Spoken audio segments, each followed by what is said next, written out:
You're going to take care of your father-in-law for the rest of your life.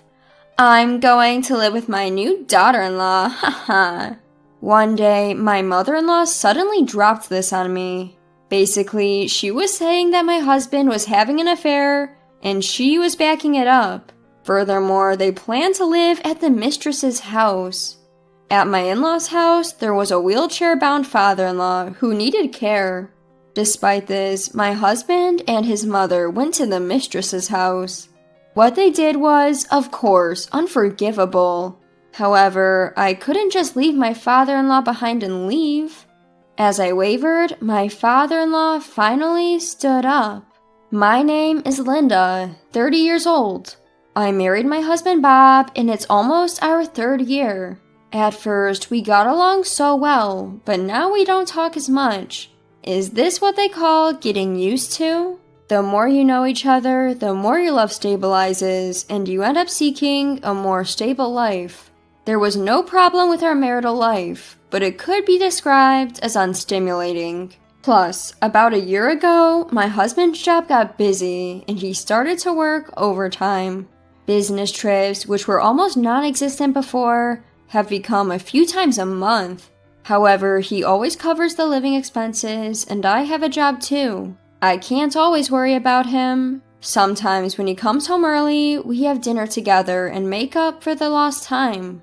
From the outside, it may look like our marriage is cooling down, but that's not the case. This is the shape of our marriage. This unchanging married life was our norm. Then, one day, when I finished work and came home, my husband was already there. Usually, he doesn't come home until after 10 p.m., but it was still 7 p.m. "Welcome back."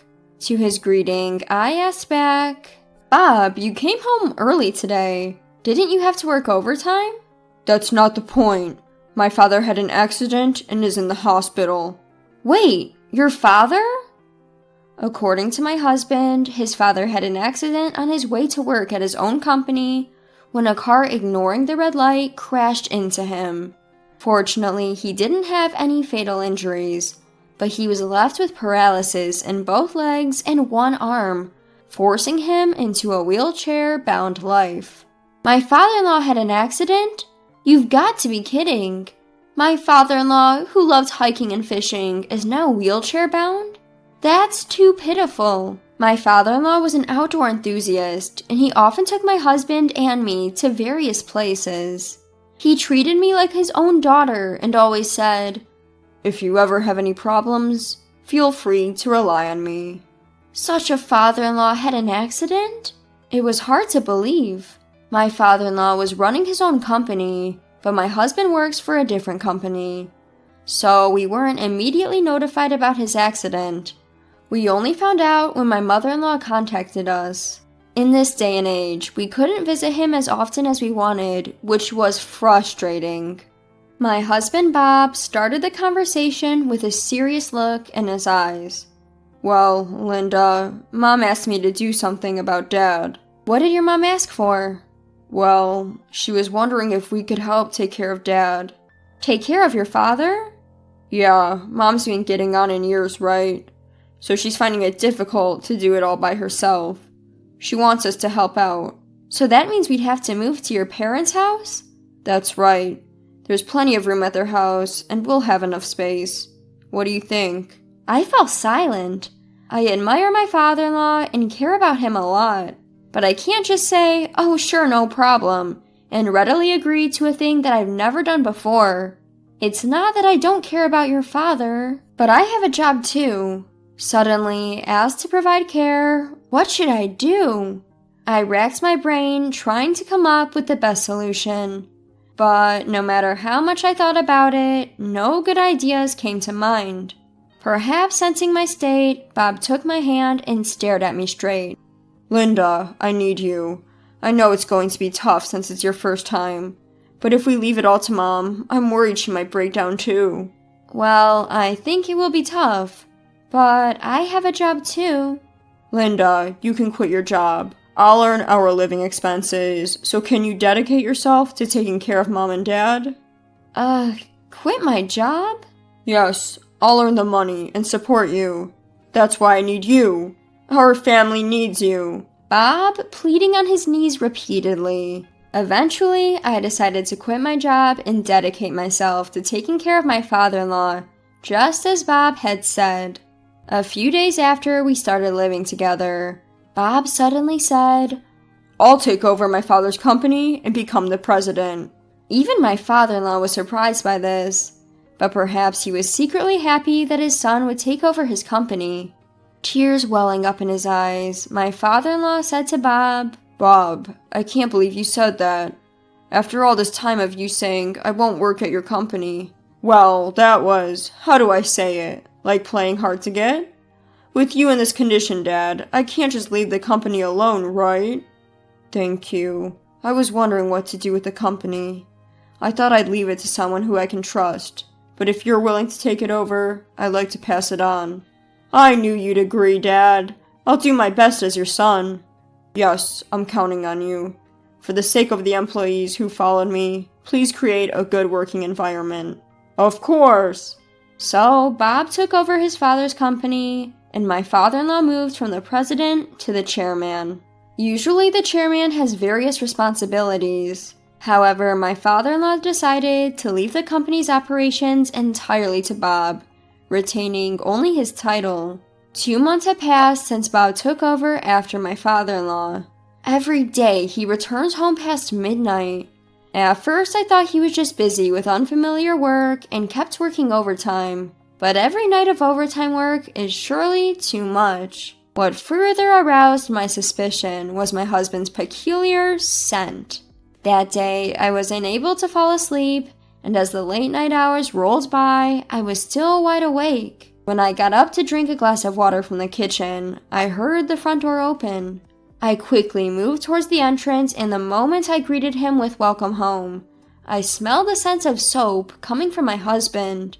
Upon seeing me, my husband opened his mouth with a surprised look. What? Why are you up at this hour? I couldn't sleep.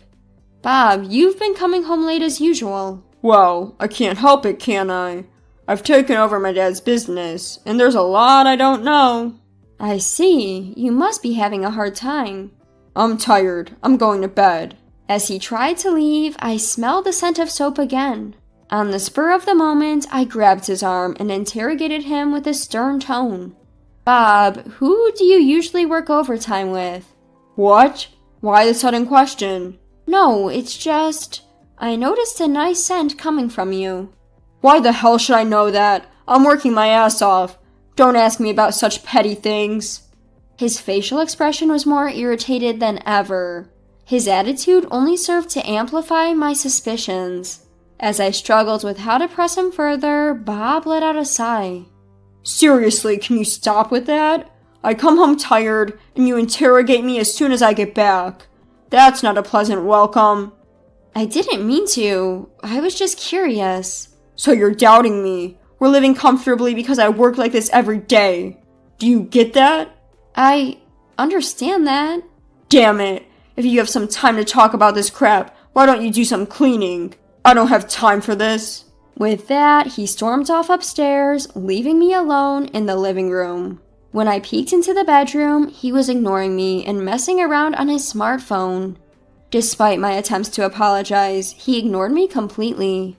The next day, my mother-in-law confronted me with a demonic expression. Linda, I heard you suspected Bob of cheating yesterday. I didn't suspect him. I just asked who he was working overtime with. That's suspicious enough. You're able to live because Bob is working hard. Do you realize that? I do, and I'm grateful. All I did was voice a concern I had. That's what I'm telling you is rude. What are you trying to achieve by making Bob uncomfortable? You're the worst as a wife. After screaming at me, she dumped all the housework on me and stormed out. My mother-in-law has never really liked me. In front of my husband and father-in-law, she pretends to share the housework, but in reality, I'm the one doing all the chores in this house. And, of course, I'm also the one taking care of my father-in-law. My mother-in-law often finds excuses to go out, returning only in the evening. My father-in-law, who basically stays in his room, is not aware of how often she leaves during the day. Sometimes people from the company come to visit him, but other than that, he hardly ever leaves his room.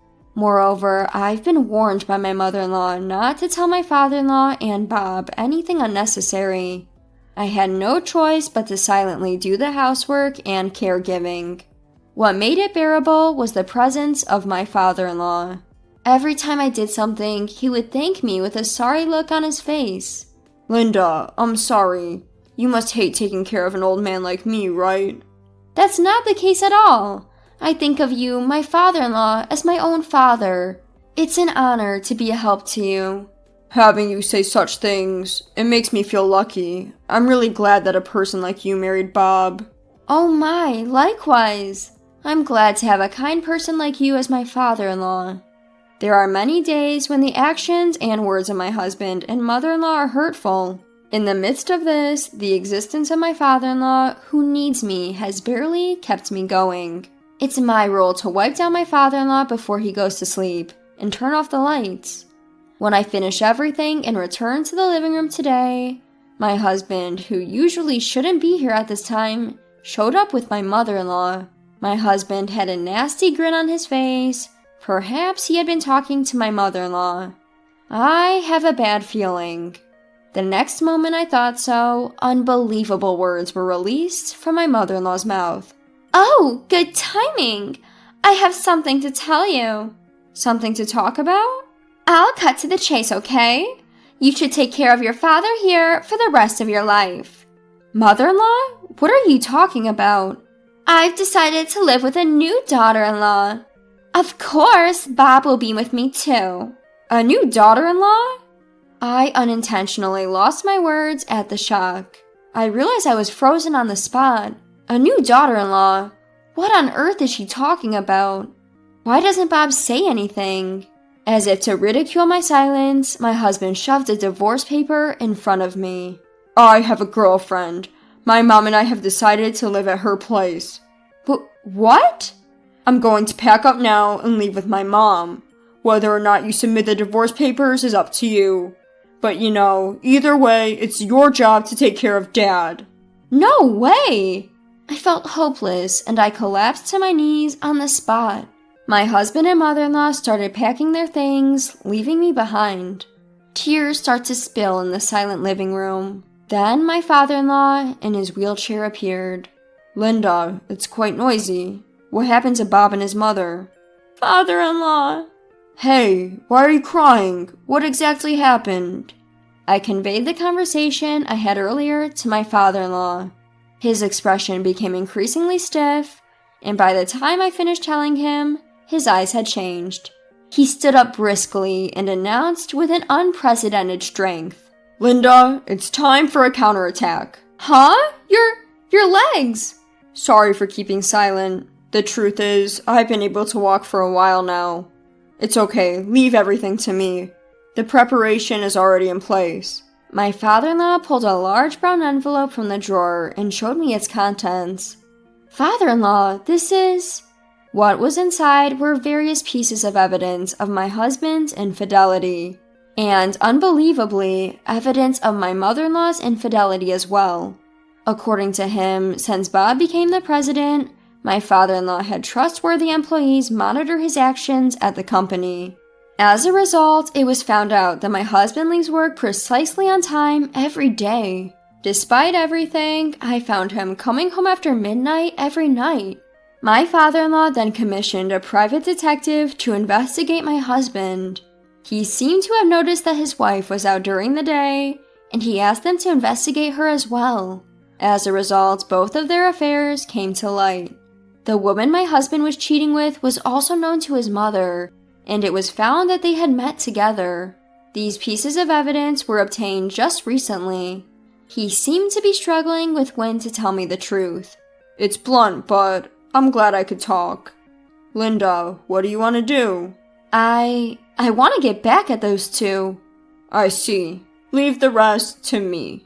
My father-in-law then made a call to someone on his smartphone. It seems to be someone from his company, and my husband was subsequently demoted from his CEO position. I submitted the divorce papers as my father-in-law had told me. Using the evidence of the affair, I asked for compensation from Bob and his lover through a lawyer. A week later, Bob came to visit his parents' house, presumably because a certified mail had arrived. In front of me and my father-in-law, he yelled back defensively, "Hey, Dad, what's going on? Just because I cheated, there's no need to fire me from the CEO position. Shut up. You didn't help me with my care, and you hurt Linda. It's a million years too early for a scumbag like you to be in a leadership position." "What? I'm cutting ties with you. Never come back to this house again." But... Bob fell to his knees in tears. He clung to me in disdain, pleading desperately. Linda, please. I don't mind if you retract the divorce, so... So? Please convince Dad. I'll break up with my lover, so please drop the compensation claim. Even now, this guy is only thinking about saving himself. I was utterly disillusioned with him. To release all my pent-up frustration, I spoke boldly. What are you talking about now? Retract the divorce? I didn't ask for that. You know what? I feel great to be able to divorce a scumbag like you. There's no way I'll ever go back to being your wife. Do you mean you've already... the divorce papers? Of course. Why should I willingly stay married to a terrible person like you? Being divorced and being fired as CEO, it's all your own fault. It's the seed you sowed. But those divorce papers, I only used them as a thread. I thought so. I hope you, your mother, and your lover all go to hell. You need to give up on the idea of getting help from someone else. With a dismissive gesture, I threw him out the front door. From outside, Bob's pleading cries could be heard. "Help me! I was wrong. I won't cheat again, so please forgive me. Linda, Dad, please don't abandon me." Neither my father-in-law nor I ever responded to those cries again. Later, my ex-husband and mother-in-law were sued for alimony and subsequently evicted from their mistress's home. Due to their swift breakup, they found themselves homeless, reportedly forced to live in a comic book cafe for a while. Bob paid me alimony, and his mother paid my father-in-law, depleting their savings and leading them to accumulate debt. Homeless and without food, they are now forced to live a life of poverty, working day jobs. On the other hand, I continue to take care of my father-in-law at his home, despite the divorce. My father-in-law kindly told me, "You're welcome to stay as long as you'd like." Relying on his kindness, I decided to live in my in-laws' home. Recently, as my father-in-law has started going to a daycare service during the daytime, I've started working during those hours. There will be various challenges in the future, but no matter what happens, I want to do as much as I can for my father-in-law. You're jetting off abroad for vacation and you call yourself a wife? You must be joking. But it's not a vacation. I'm attending a wedding ceremony. Shut up. You're married. You shouldn't leave the house. Do you want to get a divorce? The person relentlessly railing at me is none other than my husband. Since when? When did my gentleman turn into a guy like this? Being restricted even from attending my best friend's wedding feels like being a slave. With a life like this, I had reached my limit. Look forward to it, okay? I'll send you straight to hell in no time. My name is Emily, I'm 29. I leveraged my experience of working part-time in a clothing store during my student days, and I became an independent entrepreneur 2 years ago. I opened an online boutique that sells clothes and accessories. A little before starting my own line, I married my boyfriend Nick. It was thanks to him that I was able to start my own business.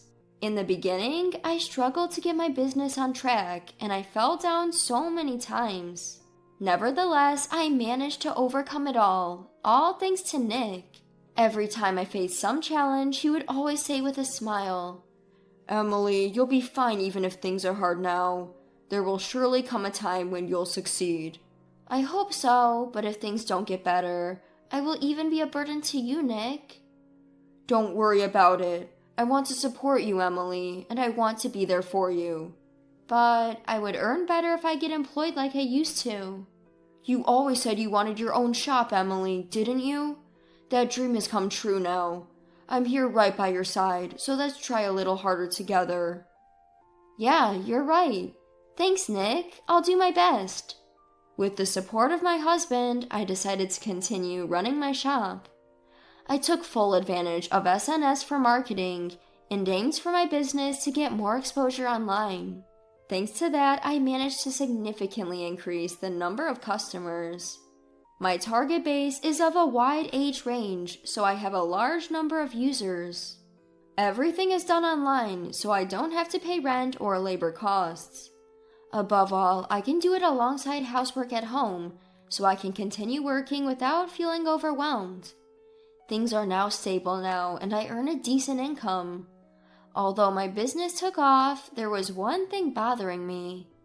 It was that my husband was becoming more and more indifferent towards me, day by day. As my business did better, I felt his words and actions becoming colder. I think it all started over something simple. A few months ago, the sales from the previous month had finally reached my target. I was so happy, and at the same time, my feeling of gratitude for my husband even grew deeper. That night, I immediately brought up the news to my husband, who returned from work. Nick, listen! Emily, what's the matter? You seem in such a hurry. I finally did it! I hit my sales target for last month. You set your goal pretty high, didn't you? Yes, we've been pretty close for a while, but I finally hit the target last month. Thanks to you for supporting me. Thank you. Good for you. Nick? I'm tired today. I'm gonna take a shower and go to bed. After leaving his bag on the sofa and leaving the living room, my husband went to sleep without even eating the dinner I had prepared. What happened? He'd been so supportive, so I thought he'd be thrilled. But his reaction was lukewarm at best. Was he just really tired? I had expected us to celebrate together, so my husband's response came as a surprise. That said, there's no way I could force my tired husband to be happy. From then on, his demeanor towards me gradually grew colder each day.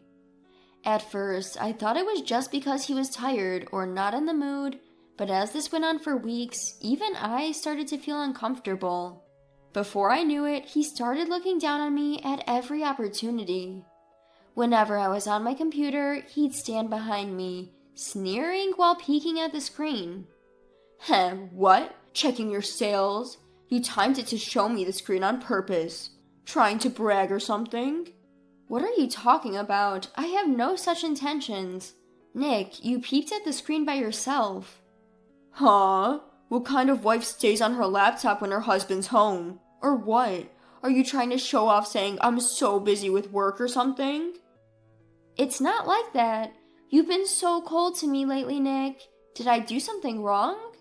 Despite being shocked by my husband's cold attitude, I still asked him about his true feelings. Then he sighed with an air of annoyance and blurted out, Phew, it's exhausting. I come home tired from work, and why do I have to deal with someone so emotional? Emotional? Why do you always speak like that? I just wanted to share some good news to you, because I've been trying hard and you've always supported me. That's what pisses me off about you. I couldn't care less about your sales. Instead of getting excited about such things, try improving your housekeeping skills a bit. Hey, there's no need to talk like that. What I'm saying is right, isn't it? Quit showing off how busy you are with work. Do it again and I'm out of here, got it? Hey. Being told such things by my beloved husband, my mind was in turmoil for a moment. My heart filled with emptiness, and before I knew it, a tear was trickling down my cheek. Instead of apologizing, he had a sneering smile on his face. A demonic smile I'd never seen before. I was taken aback by my husband, who could show such expression without hesitation. From that day on, his attitude only worsened. I was no longer allowed to speak freely as I used to, and I always had to walk on eggshells around him. Then, one day, I found a wedding invitation from my best friend in our post box. I went to middle school and high school with Elena, and we've always been close. We kept in touch regularly, even after we became adults. When she got married, I remember being excited, as if I was the one who got married. Now she's abroad with her husband, and the invitation said the ceremony would take place overseas. I've been stressed about my husband, so this was a great news to me. It felt like a ray of light drew in my oppressive daily life. I was thinking of when to tell my husband about this. Before I could bring it up, my husband found the invitation on the table. Hey, what's this? He read through the invitation and he approached me with a clearly sour expression. What do you mean? It's clearly a wedding invitation. It's from my best friend Elena. But this is taking place abroad. You're not going, right? Huh? Of course I'm going. As I said that, my husband slammed his hand on the table with a devilish look on his face. He let out a deep voice I've never heard before.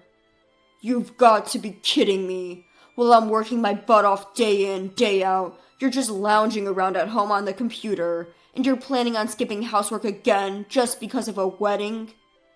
No, you've got it wrong. That's not it. I just want to attend Elena's wedding. Shut up. We're married. You shouldn't leave the house. Do you want to get a divorce? Being so casually threatened with divorce, I froze on the spot. He continued his tirade mercilessly. I feel bad for your best friend too. You're only using her wedding as an excuse to leave home and not to celebrate her marriage. What are you saying? It's my best friend's wedding. I'm attending only because I want to celebrate it. Just what's so hard to understand? Ugh, you're so annoying. Quit being so cocky because your business took off. It's your attitude that ticks me off. When will you get it, huh? My husband shouted at me, our noses nearly touching. Overcome with fear, my legs gave way beneath me. Seemingly amused by my reaction, he said, Look, you should be grateful I married a woman like you. You were lucky your business took off, and it was only because of my support. Now, shut up and just do as I say. With that, he shoved the wedding invitation into the trash can. The moment he did that, I felt my blood rush back into my body. At this point, I was so infuriated that it would have been an understatement to say that my blood was boiling. He had not only thrown away my dear friend's invitation, but also insulted my feelings. I was so bitter, I realized I had unconsciously bitten my lip hard. Unforgivable. Who does he take me for? Just because he hates me doesn't mean he can do whatever he wants. I am not his slave, and being his wife does not make me his possession. If my days are going to continue like this, I might as well be the one to ruin it all. I don't care. I'm attending Elena's wedding no matter what.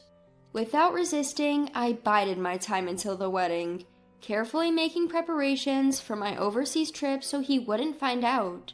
The day of departure, my silent obedience seemed to have paid off, and he had already forgotten about the wedding. Before leaving for work, he nagged at me as usual at the front door. Don't skip your chores today. Make sure dinner is ready. Don't you ever go against me, okay? I know. Have a good day. Phew, you got it easy, don't you? You get to lounge around at home every day. I wish we could switch places. Yeah. I was the one who pushed you to have your own line. I wish you were more grateful. Maybe I'll cut back my contribution to the household expenses from next month. It doesn't make sense for me to be the only one struggling. Mumbling such things, my husband left the house. Suppressing the urge to talk back, I patiently waited until he was out of sight.